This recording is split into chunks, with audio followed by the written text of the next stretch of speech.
So let me orient you to, we're going to be just following the handout here, and we may have opportunity to add things or highlight things in the handout. Let me just orient you to what we're going to do this evening. This first page is going to be about the importance of how to retain this material.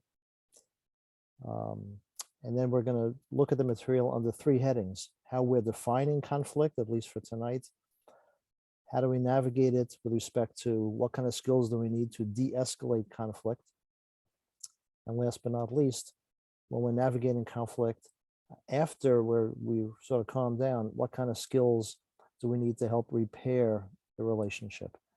And that's it. That's the whole thing. So I want to start with this. Every couple of months, I get a notice from Apple. It says there's a new upgrade, and you want to install it, or it's going to install during the night. So I thought about that. I thought that was a cute title to make one important point, or for me, an important point. And here it is in yellow. It's so important. I highlighted it in yellow. The skills necessary to move from disconnection to connection are simple, but they're not always easy. And in order for these skills to work, you'll need to practice them. You'll need to practice them when you're feeling safe and comfortable, as opposed to in the middle of a fight. And you'll need to practice them frequently. Now, why am I spending the whole first page of this 3-page handout talking about what we need to do specifically to retain this? Because I've been working with couples. I work with, I'm what's called a marriage and family therapist. I work with individuals, couples, and families. And people come to me with really good intentions to get help and to be better for themselves, for each other. But sometimes we will meet 5, 10, 15 times, and people find it hard sometimes to actually implement or apply any of this in the interim, from 1 week to another. And that's okay, because the customer's always right. And if they want to keep seeing me, 1 hour a week or 1 hour every other week, and not really lean into the work we're doing in the meantime, that's okay with me, no judgment. Except that to get some of these things, we're using mental and emotional and relational muscles that we're not accustomed to using. And so to really get it, or in other words, if in a given counseling session, one or the other person or both people really start to get something, they have to do a certain kind of work to install it. There's a book that I picked up, Barnes & Noble, a couple of years ago, about panic attack and anxiety. It's called Panic Free. And this one quote early in the book is worth the price of the whole book. And I'll read it. The author says that it is said that first responders and emergency medical professionals do not rise to the occasion in life and death situations. Rather, they descend to the level of their training. Why? Because in life-threatening situations, or here, what we're doing here, during a fight with one's partner, the release of stress hormones can impede their high-level thinking. In other words, when the heart is beating over about 90 beats a minute, you can't think straight. So to function under extreme stress, these first responders and emergency professionals, they depend on a part of the brain that's immune to the stress, the unconscious procedural memory in the subcortex. That's a mouthful, right? In training, they repeatedly perform the various procedures they will need to carry out when under stress. They repeatedly do the same. This is training. They do the same thing over and over and over again, installing, and which is my emphasis, installing every step of these procedures in this part of the brain so they can perform them without having to depend on high-level thinking. It's a lot of words for 8 o'clock on a Monday night. What this means to me is we have to practice. Anything that you get out of this hour tonight that you want to, and especially once you get this 3-page handout that you're going to send out, anything that's curious, interesting, anything you say to yourself or your partner, hey, I want to practice this, so we should practice this. If you really want to get it inside of you, you'll probably have to practice a lot. And you'll have to practice not in the middle of a fight, when I teach skills, a couple goes away, they come back next week and they say, well, we tried this, but it didn't work in our fight. And I said, oh yeah, I'm sorry, I forgot to mention, you can't do any of this in the middle of a fight. The best you can do in the middle of a fight is self-soothe, de-escalate, take a few breaths. We're going to look at that in a few minutes. Go to a neutral corner. But the stuff we need to stay connected and to reconnect, we cannot do in the middle of a fight. What we need to do is before the fight and then after the fight, we need to practice the connection skills that we want to practice. And we need to practice them a lot. One more thing about that, two more things about that.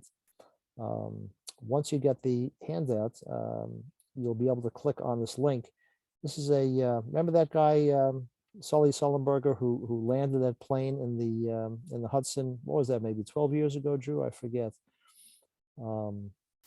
This is an 11-minute video, just him talking, going through moment by moment by moment of how he made his decisions, how he and the co-pilot made their decisions, to have a result where they were able to land a really big plane smoothly on the Hudson in January weather with no casualties.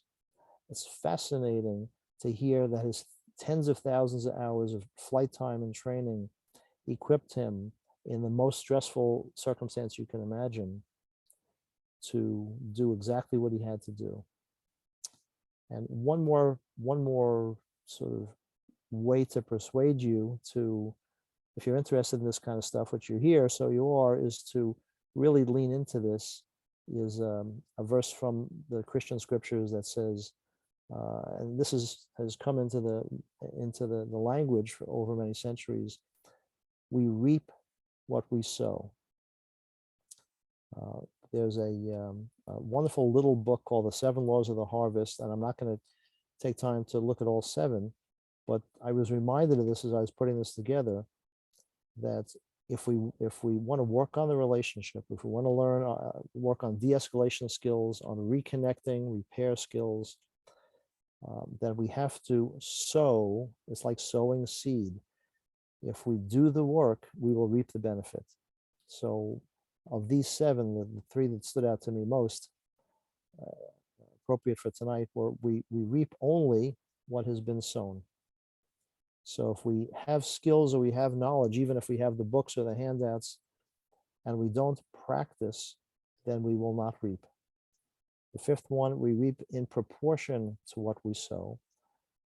So if something seems like an important skill to help you de-escalate and reconnect and repair, if you practice it once a month for 5 minutes, you will have a certain result. If you practice it once a week for 5 minutes, you will have a different result. If you practice it, at least initially, perhaps daily, or at least every couple of days for 5 minutes or 10 minutes, you will have another kind of result.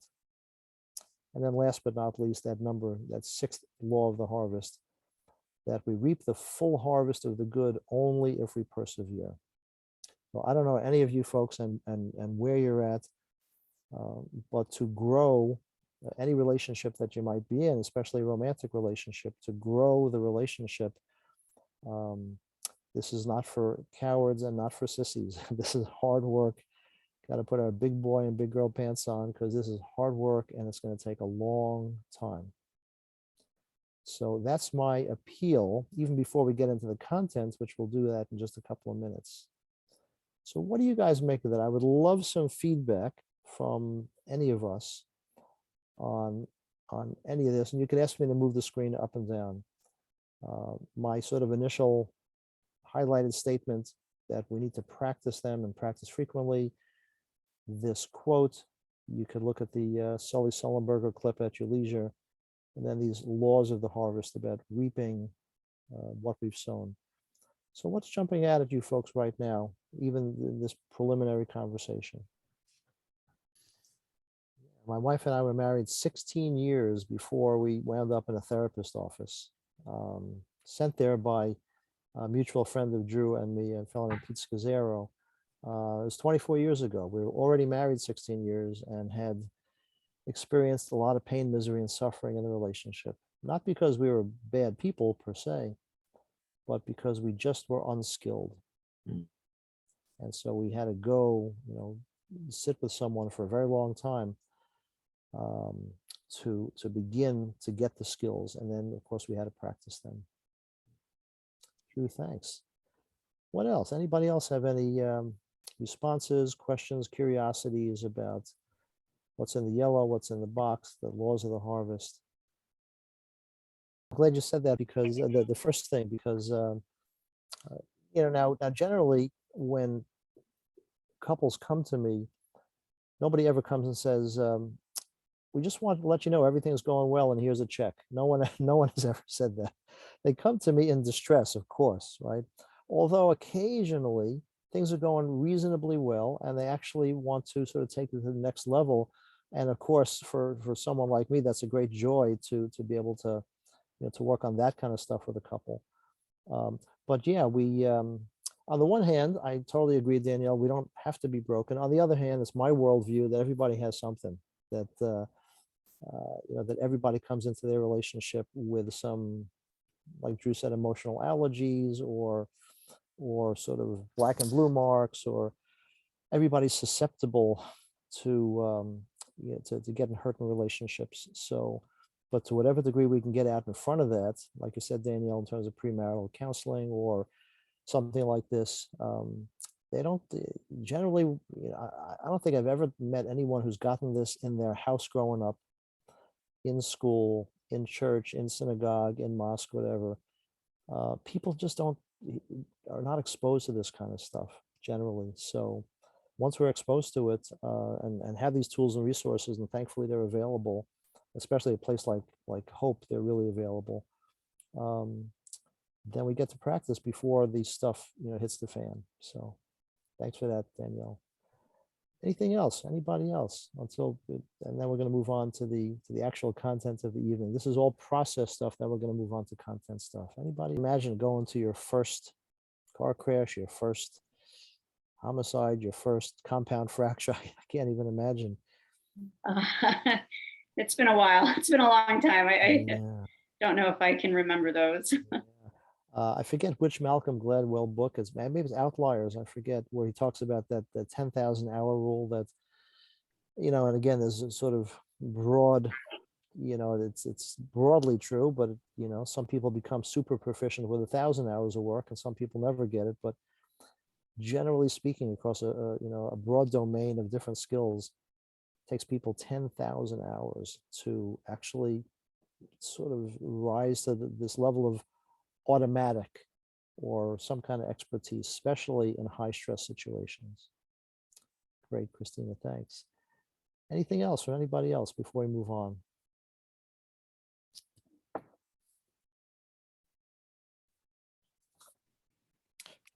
Okay, here we go. And if there's anything that strikes you, you could say, hey, Jay, just go backwards. So, okay, here's our content on the 3 headings: how we define conflict, skills for de-escalation, skills for repair or reconnection. And again, if you look in the dictionary, there's probably 50, 75 definitions for conflict, but this is ours for our purposes tonight. You're having a conflict when both of you are suffering. You're upset, you're dysregulated, you're feeling disconnected. You're both suffering at the same time, and neither one of you is able to soothe yourself well enough to change your steps in the dance. So think of a fight or an argument as 2 people dancing, but really not connecting with each other because, like it says in the parentheses, they're not listening to the same music. One is listening to music that says, attack your partner. The other is listening to music that says, defend yourself. One is listening to emotional music that says, you have to pursue or else they're gonna go away. And another partner is listening to music, and hears a voice in their head that says, I'm gonna get overwhelmed if I stay here one more minute.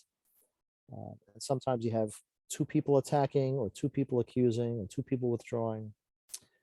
But a fight or an argument is happening, a conflict is happening when both have gotten triggered, both are suffering, neither is able to soothe themselves and change their position, change their role in what's happening in that moment, because they're hearing different voices or they're hearing different music in their head, music of different kinds of emotions. And then, of course, if we're watching the videotape, we see both partners using various strategies to stop the pain, because disconnection in a romantic relationship, of course, is painful. And we have all sorts of, we have a whole suite of behaviors, whole repertoire: fight, flight, freeze, appeasing, placating, blaming, logic and reasoning. That was always been a big one for me. You know, if I said to my wife, if I said it once, I said it 1,000 times, "Don't you understand?" I don't say that as much anymore because I just never got a lot of traction by saying, "But don't you understand?" And I've said worse. Distracting. Some people, when they get into a fight, they sort of laugh or whatever, and change the subject, and they don't want to talk about it. So we're both suffering. Neither one of us could soothe ourselves because we're listening to different music in our head. We use various strategies to stop the disconnection. And all this is happening because both people in the relationship long for many, many, many things: acceptance, belonging, comfort, safety, all of this kind of stuff. So let me pause here for a moment or two, see if there's any input or curiosity, questions, comments, or maybe you could see yourself in one or more of these bullet points here. What do you make of this? My definition for our purpose tonight of conflict. Any response to this? Oh, yes. No, every couple comes to me. You know, can I tell you, just, can I just tell you whose fault I think it is? And I try to say it kindly. I say, really don't care, really don't care who started it.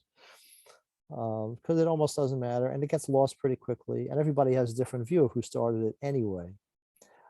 But I have the privilege of seeing people fight in front of me, and it's wonderful to see them in this sort of circular figure 8 infinity symbol, merry-go-round.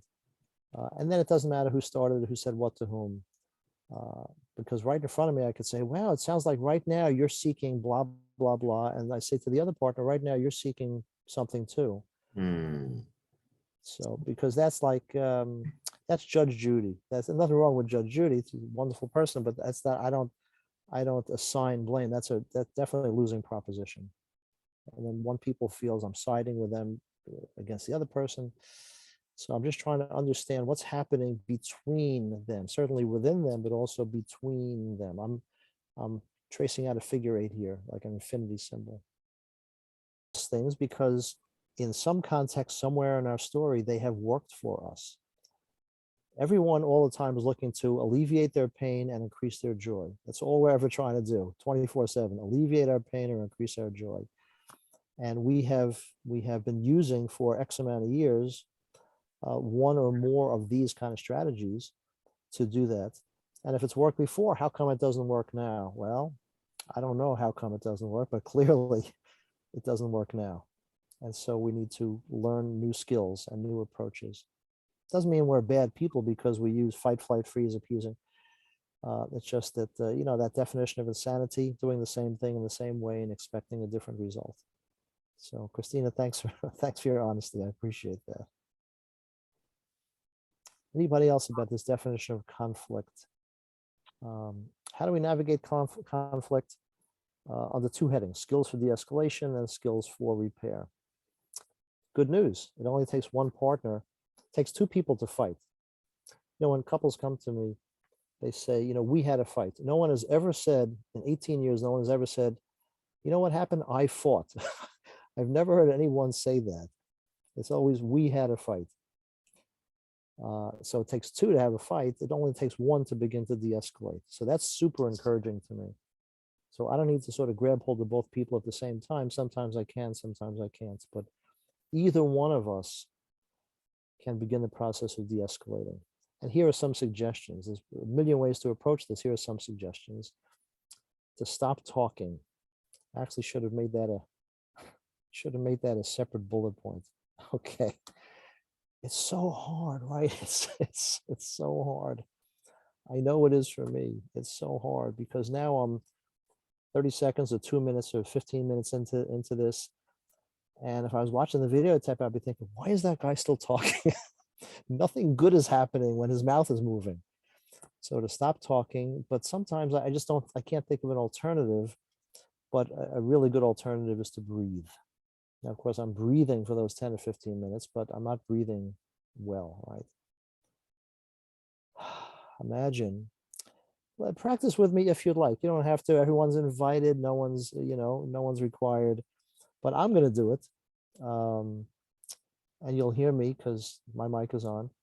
So let's just practice with me if you'd like, or you could watch me breathe. 5 slow, deep breaths.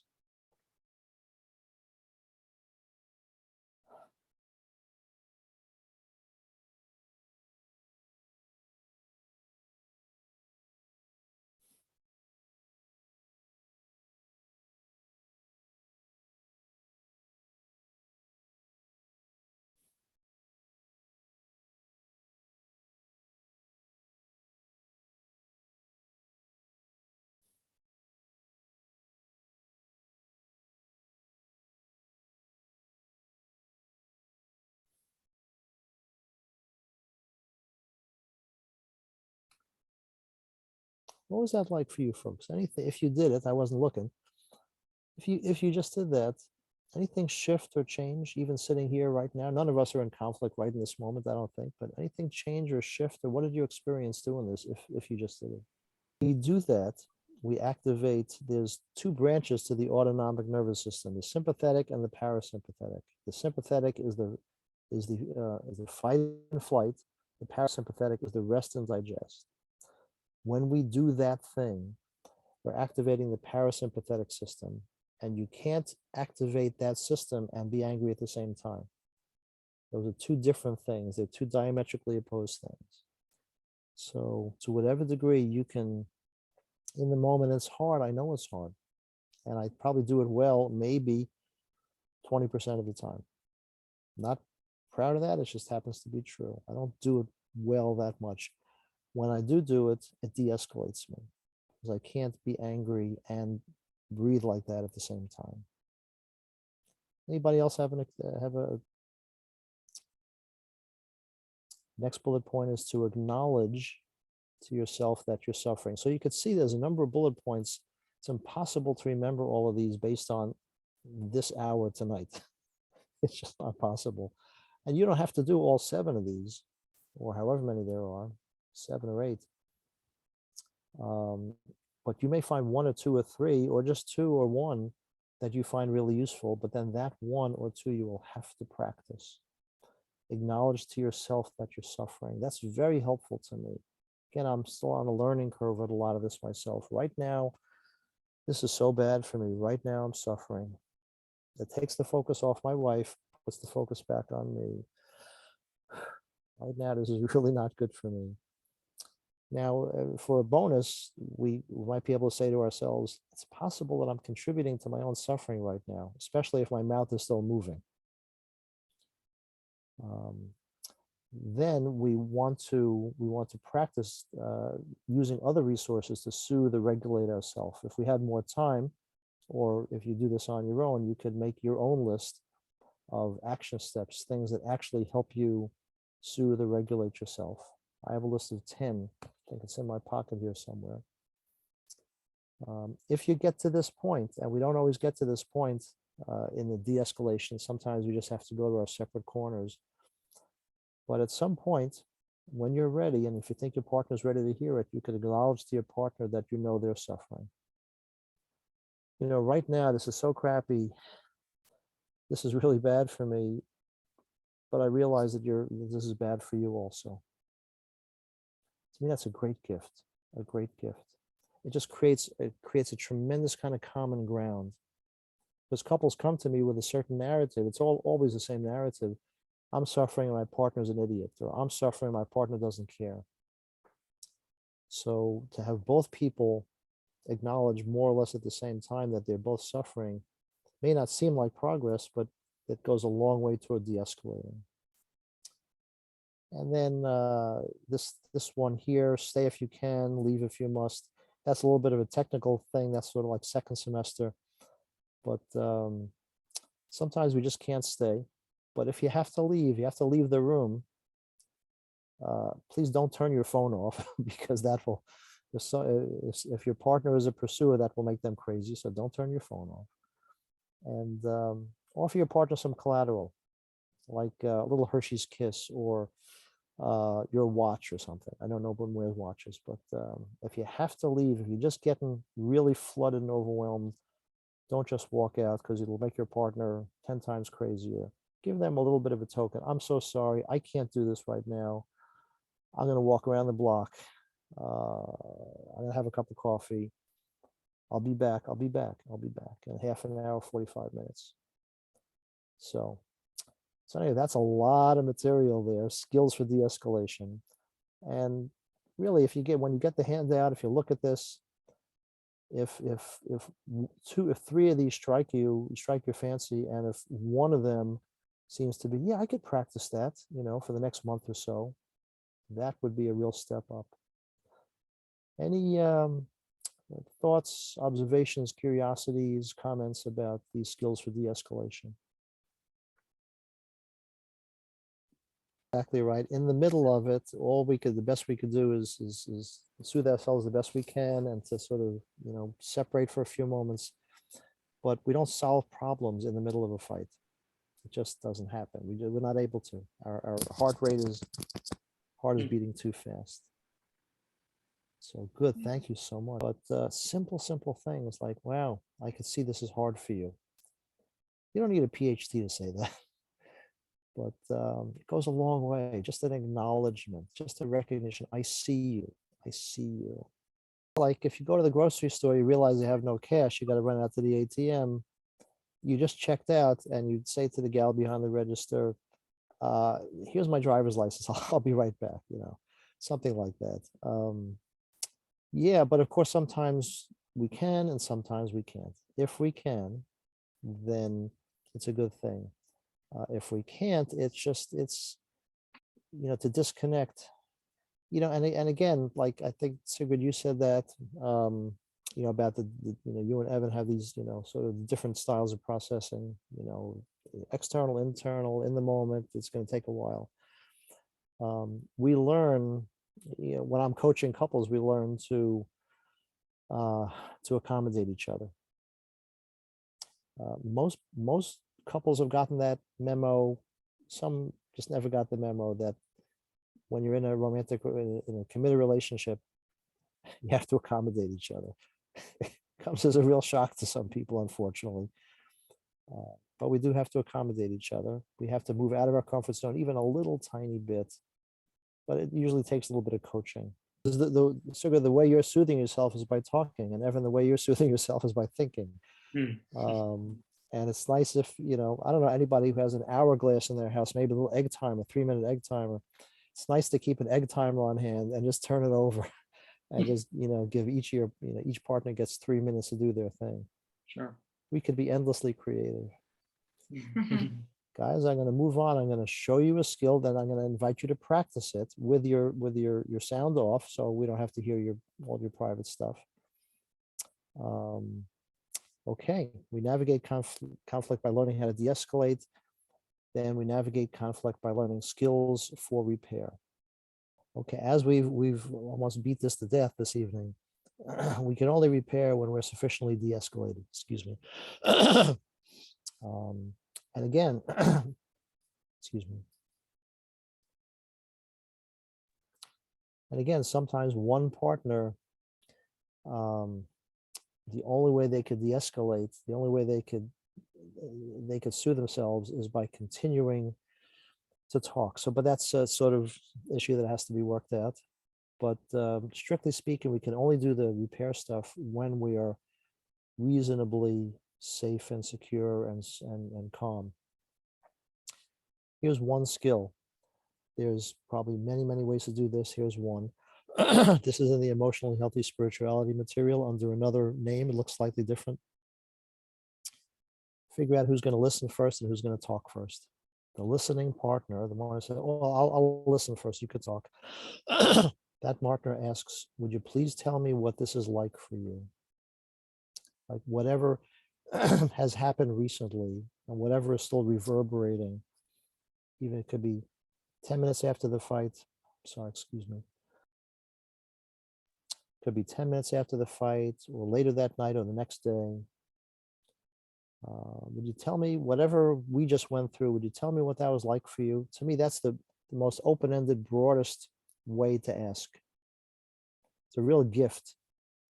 For my wife to ever say to me, Jay, tell me what this is like for you. You mean I could say anything? I can go in any direction? And if she says yes, just tell me what this is like for you. That's a great, great gift. That's like a birthday and Easter and Christmas and everything, rolled into one. And then the listener listens in a very specific way, without comment, correction, or criticism. I know many people who have never spoken to their partner ever without getting some kind of comment, correction, or criticism. Now, I'm not suggesting that these things are never, obviously, we want to comment on what our partner's saying. So there's a time and a place for everything, for comment, correction, even criticism if it's constructive, if it's kind. But in this kind of exercise, we want the listener to listen, to be fully attentive without saying anything, because it happens very frequently that the listener starts to listen, the speaker starts to speak and says, when that happened the other, when your mother called the other day, yeah, no, she didn't call the other day, she called, and immediately, the whole thing is derailed. So I know many, many, many people who have never, I would say maybe the majority of people, who've never had anyone listen to them for 5 minutes in a row. I mean, just to say that is so crazy but I think it's true. I think it's true. Many people have never been listened to for 5 minutes in a row. So what a gift you're giving your partner. The listening partner says, would you please tell me what this is like for you? The speaking partner responds like this, and we're going to get to practice this in a moment. We're describing the behavior that triggered you. You're giving emotional context for what happened to you. You're being vulnerable and saying, I need your help. And you're making a request. Could you help me? Could you do this thing differently? A request, not a demand. A request, not a demand. So let me walk us through it. Again, when it's your turn to speak, the other day when we were talking, or an hour ago we were talking, and your voice was at a certain volume, or before when we were talking, we were fighting, and you use a certain tone. We're trying to communicate to our partner with clarity what triggered us. This is a little bit tricky, takes a little bit of coaching, because we're trying to tell our partner what triggered us without labeling or judging it. Because what I hear more often is, when you were being so rude and disrespectful, and then that immediately derails because the listener is going to say, I was not rude and disrespectful. Or more comically, when you were yelling before, and the speaker says, I wasn't yelling. I've heard that a lot. So to describe the behavior that triggered you without labeling or judging it, it's very difficult. No one is accustomed to doing that. It takes some practice. Here are two examples, sort of easy examples, but it's very difficult to say, that there's that thing that you do, just the way you were saying that. And I'm not saying you were disrespectful or rude, just the way you were saying that really, really triggered me. And we could use that word trigger, but we probably have to provide a little more emotional context or content. When your voice is like that, and when your tone is like that, I feel, and then we try to fill in the blank with one word or a picture. Feel really scared, feel really alone, feel really diminished, feel really small, feel like I'm drowning, feel like my head is being pushed under the water. When you do this thing, I'm not judging it, but it's when you do that kind of thing, it's really bad for me in this particular way. Because if we're looking to evoke or elicit empathy from our partner, which is what we're doing, then it helps to tell them about what's going on inside of us emotionally. When we tell them what they're doing in a judging or labeling way, they're going to get defensive, and then then they can't be empathetic to us when they're defensive. So that thing that you do, and I'm not saying like you're nothing wrong, you're not bad, I'm not saying you're bad, but when you do that kind of thing, really, I feel so cold. I feel so shamed or so sad. And when that happens, it's just so hard for me. I need your help because I don't like to feel that way. That's number 3. I need your help. I just don't like to feel that way. Not with you. I get enough of that at work or in my family of origin. I just don't want to feel like ashamed with you. That takes it takes some vulnerability, it takes some courage to say that. I think I need you to help me with this. And then we try to formulate a request. You know, when I don't put the dishes away, when I don't, I've recently been hearing a lot of stories about dishes for some reason. You know, if you don't like the way I do the dishes, then would you just like say, hey, Jay, would you please use a little more soap next time? Would you just please just tell me what you want me to do? I think it would really help me if you could just come alongside me and say, hey, you know, that sort of pan there, can I work on it a little bit? Or next time you do that pan, would you sort of get in the corners or something? Silly example, right? But we make a request. We ask our partner to do something different than they've been doing. Now, if this felt overwhelming before, it may feel doubly overwhelming right now. So we're going to take a few moments. I think we have time. And I'm going to dismiss you into just to talk with each other. But any questions right now about what I'm asking you to do? You're saying to your partner, when you're the speaker, you're saying, and we're not going to get to do both people speaking and both people listening. We're not going to have time for that. So there'll be someone who volunteers to listen, then the lucky speaker will get to speak. So any questions about what I'm asking you to do? Should take about 5 minutes, 6, 7 minutes. Think of something that your partner has done that triggers you. Doesn't mean they're bad. It just lands on you. You know, you're allergic to it. You have a black and blue mark. You have a, sort of like a sunburn, and when it gets touched, it hurts. Think of a small thing. Don't think of the worst thing that your partner ever did to you.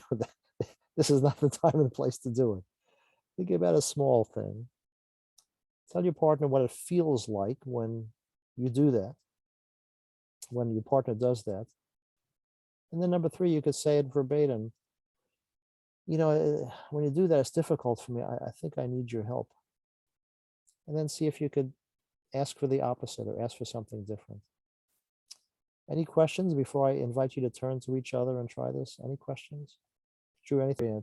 At first, it's very disorienting to, and some people, to your point, Evan, some people are not used to speaking for 5 minutes in a row.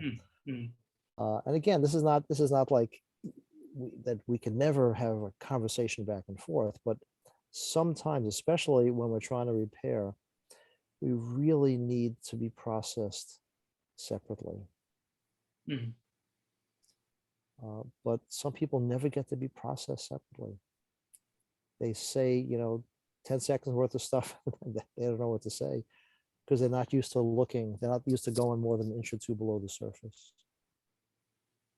So there's a lot of micro skills. You know, there's a sort of a big picture here, but there's a lot of micro skills here. Relationship, I'm changing, my partner's changing, things are changing around me. So that's for starters. Everything is always changing. Life circumstances are changing.